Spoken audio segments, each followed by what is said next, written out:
Okay, so my name is Addie. I am with Varro Life Sciences. We are a biotech startup that began in a university with University Tech and then transferred out to a corporation. We are committed to open source, and our organization is about pathogen detection. And so we operate in hardware, software, and microbiology. And so for the panel, what I'd like to do is just kind of introduce yourself, your role, and then tell a little bit about what you think is happening. Are you seeing a rise in collaboration from academic OSPOs? We'll start here. I'm Stephanie Lieggi. I am from the University of California in Santa Cruz. I run the OSPO there, as well as a research center that's the Center for Research and Open Source Software, which is really kind of the predecessor to what we now have in the OSPO in Santa Cruz. I also, along with a couple people here, are part of the University of California OSPO Network, which is now in its middle of its second year, and that's an effort to get all of the UC campuses kind of on this pathway of having an OSPO or OSPO-like entity within it, not necessarily a full OSPO, but like some sort of node that we can all work together and we leverage each other's like strengths, and that we don't all have to have a fully formed OSPO like some of the individual campuses have to do. We found that to be very useful. One of the things that I've noticed when I'm talking about the industry academic setting is that fact that we are looking at this from a networked perspective has been seen as very positive light from industry. We haven't had as much interaction yet with it, and it's something that we're still building on. But I do think that what I've heard from industry colleagues, especially from the OSPOs that I know, is that, it's really very beneficial to be able to say, instead of having to go to each individual, we have 10 campuses at UC, plus medical centers, a law school, a bunch of labs, it's like it's a very large system, and having this one place to go as opposed to having to go to each individual campus to understand where they might find a collaborator or a useful collaborator is very helpful. And so I do see that the kind of allowing an easier access to researchers is one of the reasons why I think OSPOs are, and especially OSPOs on the kind of the OSPO to OSPO discussion, like industry OSPO to academic OSPO discussion, I think is going to be increasing, because I think that we help lower the barrier to direct connection to research that has impact in industry, and not just industry, but other parts of social, other parts of like civil society and outside of academia. And I think, although I don't know if I've seen as much of an uptick as I hope to see, mainly because part of what we like as the OSPOs is like, if we get more industry funding and we show more impact, we have like a reason for being from our leadership. But I do see it as increasing, and I think that the main focus of a lot of us, I think, is trying to continue to look at how to be those matchmakers to researchers and to folks outside of academia, be it industry or other funders. Hi everyone, I'm Anna Jiménez, and I'm working at Linux Foundation. I'm wearing several hats there. I'm project manager at the LF community, the tutor group that is more focused on industry OSPOs, open source program offices from the industry side. We also have some members coming from academia, interested mainly on building these connections between industry and academia. Also I'm wearing another hat at PyTorch Foundation, that is a Linux Foundation project, where we are trying to develop academic OSPO outreach program to help academia get more involved and participate and contribute to the PyTorch ecosystem. So here I'm having these two hats, but I think most of what I will be talking more during this panel are like some of these collaboration that I have been seeing in tutor group, with industry and academia in part of the LF events mainly. I know that you have been participating in some of the panels, and yeah, I think like I'm seeing more interest from industry getting involved and getting connected with academic OSPOs. I think there's a lot of value for them to search in these research labs and find projects that they can then as a like adopt and keep the sustainability cycle. And I think there are clear value for industry to have these connections more than a few years ago, based on. Hi, I'm Austin Check. I'm the Assistant Director of the Office of Technology at Mississippi State University. And then I also have the title of being co-director of the OSPO, which is still part of the Office of Technology Management. So I don't know what's worse, being the last session before lunch or being the TTO guy up in front of everybody. I got thick skin, so come on with those questions. Yeah, so just because I know we want to get to questions, the short version to that answer, because I see research cradle to grave. Our office is responsible for, if it has anything to do with intellectual property, it's our responsibility. The only other person that can issue any kind of license or anything besides us is the president of the university. And so I see a shift, a gradual shift upward in industry involvement in academic research, period. You don't have what you had 40 years ago in private sector research. It's like Bell Labs today, or whatever it's called, is not Bell Labs that was getting Nobel Peace Prizes, right? And so proportionately there, you also see open source research projects coming out of industry. So I think it's not just necessarily the open source. I think it's just a gradual industry shifting towards putting more resources towards academia instead of in-housing that work. All right. So each of you are in your own specific space, and I think you've all are on different parts of the journey earlier versus later in the journey in terms of cross collaboration. Do you guys each have? Can you think of one example of some meaningful impact that came from a cross collaboration? What that was, and what made that partnership work? And whoever would like to start. I'll start. Well, I talked about the Center for Research and Open Source Software, which is where our kind of OSPO and open source work at UCSC got its start. That was actually based on the concept of bridging the gap between research that was happening at the university, either at the faculty or postdoc level, or even at the PhD level, student level, and becoming an open source project, and becoming like a sustainable open source project.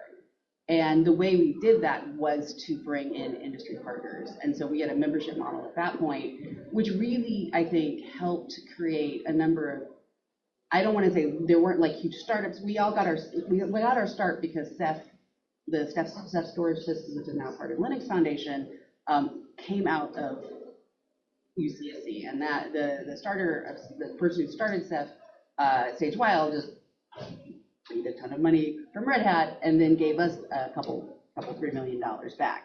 And that was really the impetus. But that seed funding, a lot of seed funding, was the way that a lot of smaller projects were able to get like bolstered and work. And the impact of the industry industry membership was specifically allowing them to have kind of real world impact as opposed to just academic, like an academic research project. So they kept their academic independence and research independence, but at the same time had really good mentorship from their industry folks saying, oh, what we really need, or what we're really missing, or what the big challenges are for us are these things. And so we had at least, I would say, over 5 years, like 20 or so projects, and a couple of, not all of them were, had huge impact. Some of them had a little bit here, a little bit there, but definitely a number of them were ones that I could say the fact that we had that linkage between our members and the researchers,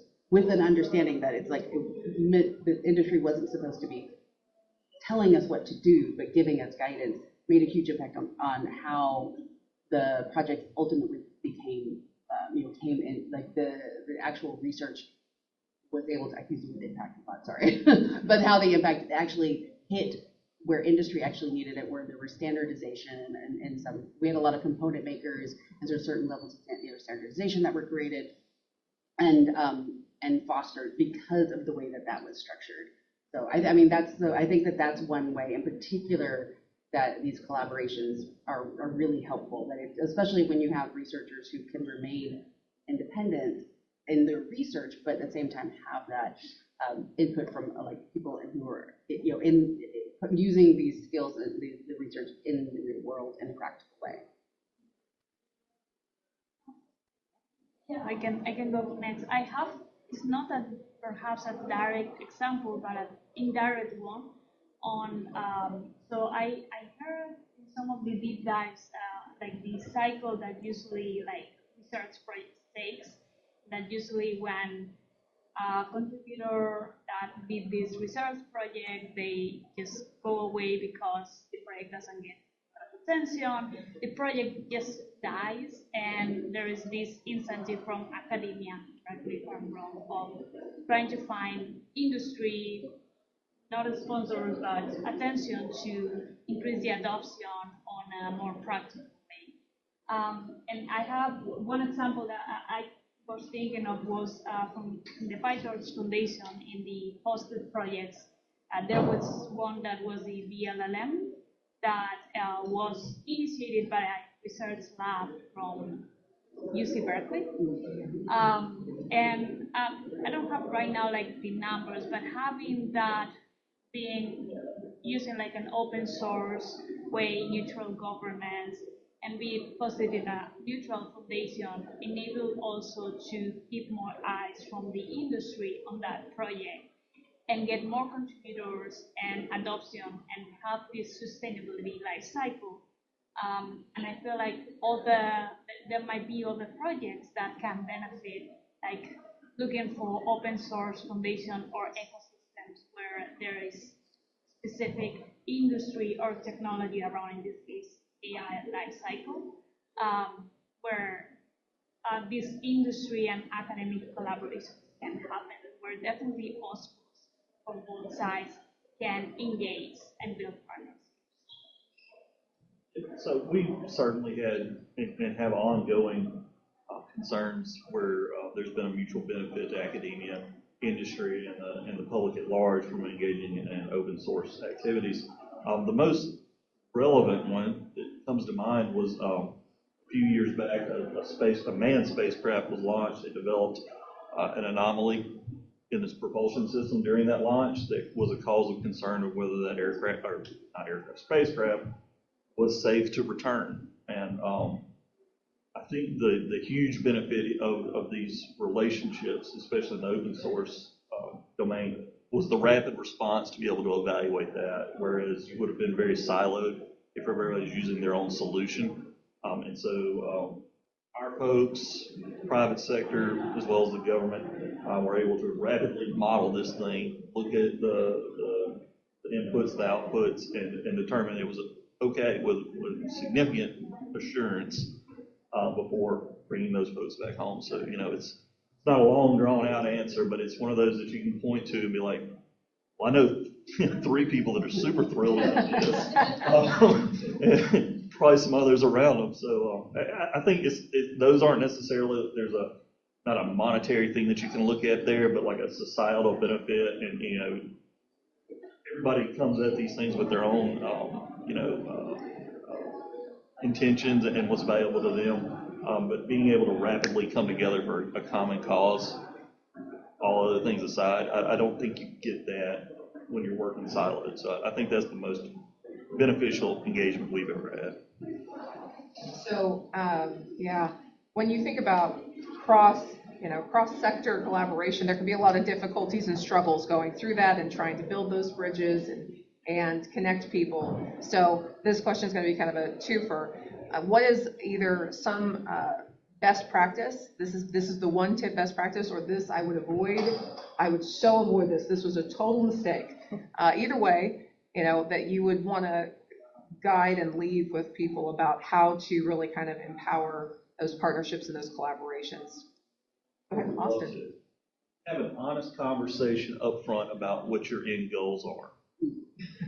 Like, you know, they said, we were having a conversation yesterday, and somebody brought up, like, and at the end of the project, they brought us a document and asked us to sign it. And I was like, in what world somebody should, you know, I'm coming from like the agreement side. There's no way we would let somebody do that. But I mean, I really think if you're going to have a collaboration, and especially, is anybody here from the academic side? Okay. Yeah, you want your collaborators, like, you want to know them, you want to kind of know the end goals before you start the project. And I think that works as well between institutions, between different bodies. You have to have that communication up front, make sure it's a good fit. And I think the projects are much more successful than building the plane while you're flying it.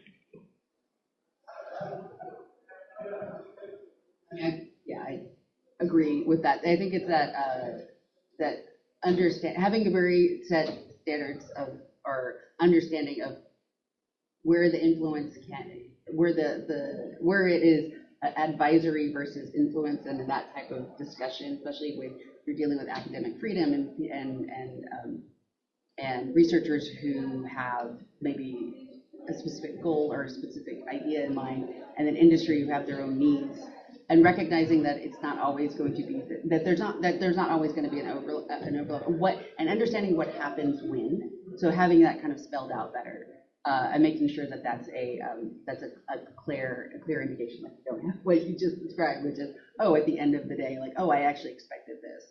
And I think that comes from just, one, you have a system, a template, or something that's set up ahead of time, and that there's for our process, it was always very much like a membership we had a membership agreement. So having agreements in place, or even just gift letters that specify certain things really helps. Things that I would avoid are, that one's tough. We originally were very much against the idea of being software development for hire. And so we had this and that is how we kind of structured a lot of why we kept the research very open, very much based on what the researcher needed versus necessarily what the industry folks were maybe saw as a short-term need for them. But I do think that was something to be flexible about that, because what we missed was, and being that strict on that, was, wow, there's a lot of workforce development and a bunch of undergrads who could have really benefited from us maybe being a little more flexible on those type of activities. I mean, you obviously have to have a structure and make sure you're not being just cheap labor, and what the impact of that can be from your standing within the university. But being flexible on when something new and unique could come up, and understanding that you need to rethink your own perspectives on how that collaboration can go. And well, this is also aligned with this transmit well the goals. I think it's also a matter of translating the cultures that, for instance, in industry they have needs and they see things really outcome driven, while in academia, is one example, the main goal can be to publish a paper or research paper, and that is the pace, the timeline, the workflows are completely different from the industry world. So being able, perhaps can be through the OSPO or any specific body, able to make these translations when communicating the goals and be specific on what can be done, what cannot be done. I've also heard a lot on the legal burden and all the IP transfers, usually one of the major blockers that can stop the process completely or pause until this is solved. So yeah, I would just highlight the point of translation between two contexts. So obviously we're in a very interesting time period right now. And so in that I think there's emerging opportunities for cross-sector collaboration. I'd like to get an understanding what your take on, or what are those opportunities, and what would you like to see in terms of policy or funding structure or institutional culture that might help drive these partnerships to be more successful long-term? Yeah, so, okay, everybody staring at me. I think, and I hear a lot of people talk about regulatory environments, and I think we have to be smart to understand technology will always outpace the regulatory environment. And so, you hear things about on the open hardware thing, because I was the guy that grenaded that yesterday. That was pretty funny. It's not a lack of want on the universities to participate in open hardware. And we were talking about this earlier. Is that we have this statutory obligation that we have to follow from a law that was adopted for anybody even thought about software, which is why software, that piece doesn't really matter, but the hardware does. You wish you could be able to plan for 10 years ahead, but you can't, right? At the same time, you don't want a regulatory framework that's so wide open that it becomes the Wild West. So, I think if there's like a wand you wave, right? Like, what is it, the thing that you want? It's regulation that gives the holder, the original holder of the IP, whether it's a university company, companies will obviously have a lot more leeway, a little bit more bandwidth of, like, I go back to that honest conversation. Is the goal to get the technology out there, or is the goal to have something protected or held? And I think right now, because we're operating in such an old framework, like the idea of getting something out there required certain steps for protection that aren't relevant for the majority of things that come out of, especially in academia. Honestly, the disclosures we get, 90% of them have no value to society. We're taking those disclosures in because we're required, right? We're required by the federal government to report those things and make decisions. It would be great to be able to focus energy and resources on those things that really want to go somewhere, have a team, want to take them somewhere. But unfortunately, especially on the TTO role side of it, like, we want to work towards yes in any scenario, but sometimes our hands are tied, and it's just like we get to be the ones everybody points to and say, that guy. So yeah, I think it's working out a regulatory framework that gives enough room to get us where we all want to go as far as, we want to get something out in the world, but not tied to specific benchmarks that may quickly become irrelevant. I don't have comments right now, so. I think one thing I'm seeing as kind of, especially changing the status of resources for academic research, particularly in the U.S., but I think this may hold for other universities outside of the U.S. as well, is that reliance on maybe just federal funding or government funding is in flux. Let's put it that way. And what I've seen when more recently when I've talked to industry folks, and this stems a little bit from a discussion we had at the Linux Foundation Member Summit last year, about a year ago, where there was, we see that maybe we need to step in, because if we as industry are not coming in, you're going away. And we need you to be there doing this basic research, because we build things off of that. So we know we're supposed to help. We just don't know how to. And so I think that's the discussion that's ongoing, is what are the best ways of lowering the barriers for industry and academic researchers to work together in ways that are beneficial to both sides. That isn't just like, industry like taking what they need and going off, or as my dear friend Spot said, we'll just hire the researchers we like into our company. I'm like, no, that's not what we're looking for either. I said that as a joke, but it was that idea of, like, we want to have something that balances that works for the academic institutions, for the researchers, as well as for the industry and society in general, because it's that idea of lowering barriers so that innovation can continue to happen and help everyone.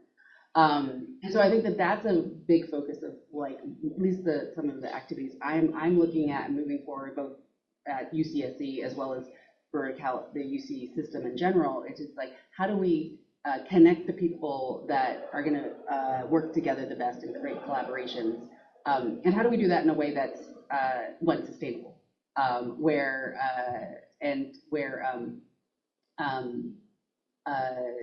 more people Because I think that you do have a lot of industry collaboration with universities, but a lot of times it's very much specific. It's very personal based. It's like, oh, somebody knows somebody, and that's not scalable. That's not sustainable. Well, maybe it's sustainable for one professor, but it's not sustainable in the larger sense. But so my idea is, how do you make that more equitable? How do you spread that wealth around? How do you help somebody from maybe a mid-sized company find a researcher at a mid-sized university, or an R2 even, not necessarily all R1s, all the higher level research institutions? Because those connections can make a big difference, and I think that's where we're at now. That's where I want to see more focus on, more like creating a platform where people can actually find each other, and I think that would be a really great thing. I just want to add plus one to that. I was thinking also that the foundations can have a major role in having these enablements. Can be through an outreach program or on the specific ecosystem they're focused at, to have for instance, for academia to leverage open source projects into larger ecosystem, or for industry to get involved, and having that can be one path to do, like having neutral foundations as these network connections happening. I'm pretty sure there are other ways and other turnarounds, but just thinking about where foundations can also play a role to have these enablements and connections. All right, so we have reached a time when we'd love to take questions and comments and thoughts from the audience. Does anyone have anything they'd like to ask the panelists or open a discussion about? I know, right? You've answered all the questions. Everyone is good. Everyone's good? So, we just talked about this ideal scenario where a company and a researcher would find each other without previous connections. So I was wondering, so Stephanie, it sounds like that hasn't happened yet. I was wondering if the other two panelists have an example, potentially an example, where you have facilitated a connection like that. And if not, then maybe for the three of you, do you think it's possible to reproduce the sort of the networking situation that the successful projects had those connections have for others? That like a teaching or mentorship opportunity?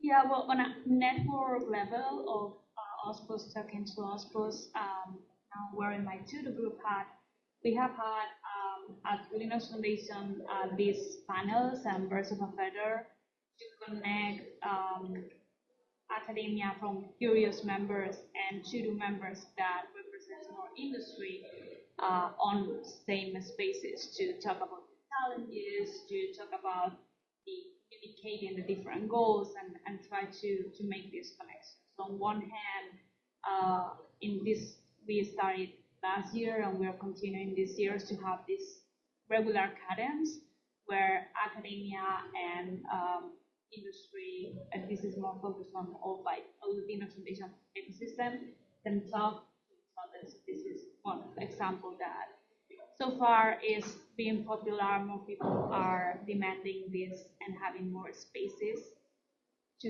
have these conversations. Yes, and I think your question's like narrow to like open source projects, right? Like how do you make that connection organically between? Not necessarily. If you have examples outside of open source where that has happened, that might be a useful. Yeah, so I mean, all right, so I also came out of the business school. There's another knot. I think our group between the library, public affairs, and the colleges themselves do a really good job of marketing their people and their skills, right? They get out there, they put them out into the conferences. I mean, they lose money constantly on this, but they're getting out there and putting themselves out there as like, hey, here's the latest paper where this person solved this or something like that, and once you start doing that, because everybody kind of goes in and they do a search of the latest papers and so forth like that, if you're constantly not only publishing the traditional way, but also going through other venues, associations, I say that, like, engineering's got their little group. If it's in communications, wireless communications, they've got their little group of saying, hey, look what our people are doing, right? I mean, they're putting feelers out for research funding. That's fine, that's fair. But they're promoting not only the institution, but the individuals themselves. And that has generated, we have constantly, we get phone calls, sometimes they're way out there, of folks like, hey, I've got this idea and I'd like to talk to Professor so-and-so because I think they can help me do this. And you're like, cool, what's your background? And they're like, I'm starting college tomorrow. And I'm like, let me give you their email address. But that's okay. That's okay. That means that we're doing a good job of getting it out beyond the traditional means. And I think on the institutional level, that has to be important. I think open source is a fantastic space for collaborating across borders and across academia and industry.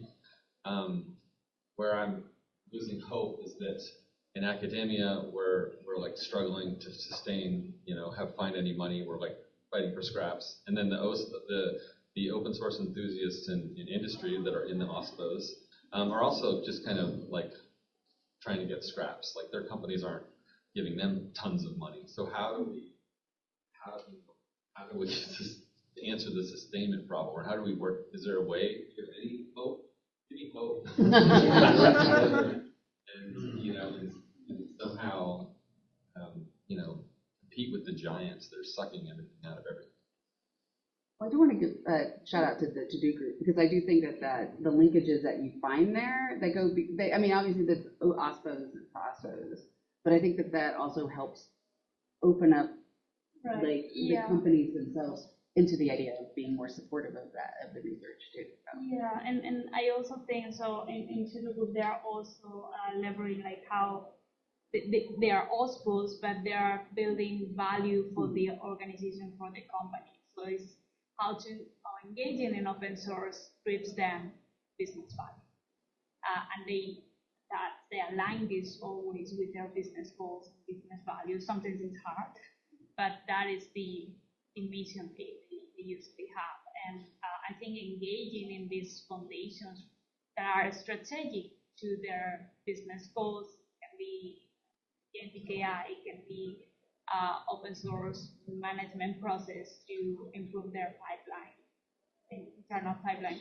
I think in that way, academia can also learn a lot. Like as an OSPO, I have the mission to drive these goals, academic goals, and how can I do this with open source partners? That I think is the ultimate goal of the OSPO, mission of the OSPO. There is industry. I would just jump in really quickly to answer that for just a hot second. I found that, I'm going to use the dirty words, so just hold on.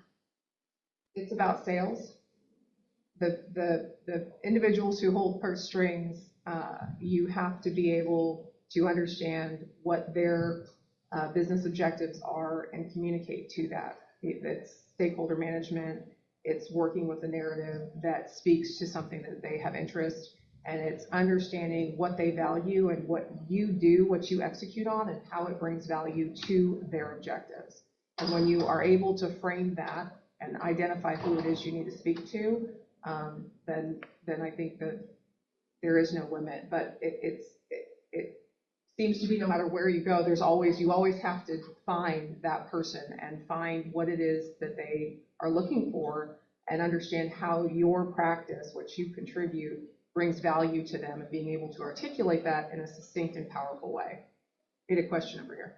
You set up my question perfectly for this discussion. So within the corporate open source program office space, average tenure for a leader of one of those open source program offices, somewhere between 3 to 5 years, Anna, you'd guess, top of your head? Like the number of people who are in those roles in a single company for more than 5 years, vanishing minority of the people who run open source program offices. That comes from fickle funding and so on and so forth. academic OSPOs, we don't know yet, but we know academic institutions tend to be more patient and long-lived, right? So how do you think about building this cross-sector collaboration when one half of the collaboration sort of oscillates maybe a little faster in their funding cycles than academia? I know for me, it's being part of, I mean, I don't want to make everything Linux Foundation specific, but because we are part of the Linux Foundation, for me, the foundation itself, although people may change, the foundation itself there's a little bit more continuity than I say than what you're talking with that cycle. And if a lot of times it's that person, like you, moves from one place to another, I still know you, so I can still work with the individual or the person that maybe, preceded or was after a person that I know. So I think that there's a continuity that's involved in, and so it's not just Linux Foundation, but other open source foundations and communities that are, so someone may move from one company to another, but they're still part of an overall community that we connect to. And I think that deals with some of that. But I do think that it's been an issue. It's a tough nut to crack, because even when we were a membership organization, as we were in the beginning, as we lost our champions, we lost our members. And so we had to rebuild that every time. So it is definitely an issue. I think that having that different foundation structures that we work with, I think helps with that, because it's has a little bit more longevity, but it's going to be a continual issue, I think. So. I want to add one thing to the student back. If there was a hook, she'd have it. And again, because our office has the open source as well as the traditional TTO function. Are you having honest conversations with your PIs about what open source means? And are they truly ready to let it go and with the idea that somebody else is going to change its direction, or it may leave the university and become popular somewhere else? And I say that because it's really hard to make those outside relationships when you have this loud voice in the room that's constantly going, well, I think it would be better if, and we're constantly pulling away from what the partner's trying to get to. And so I go back to that original conversation about what's our long-term goal here, and having honest conversations about it, because you can put whatever license you want on it, whether you approved it or they downloaded it. But if you have this person that's going to become uncooperative or obstructive, right? That's going to be a problem. And in a certain, I feel like when you stand these things, the same thing, we did the press release because we thought we had to join Curious. Yesterday that was optional. The loudest voices that we got were the folks that we were already familiar with that were somewhat obstructive to the idea if you were truly going to follow that definition and get it out there. And as you start to build those internal groups and you have those sessions, if those are the loudest voices in the room that beat down the other voices, that's going to be problematic for your office to gain traction. That is going to be problematic for you to build relationships elsewhere. So, I hate to say it, and this is going to sound terrible, it's a lot of self-reflection. Are you truly set up to where if somebody walks in your door interested to work with you, that you can do it? Or are you going to go have to navigate political minefields just to start that conversation? And if it's the latter, to me, that's the most important thing to work on today. Great. Thank you to the panelists.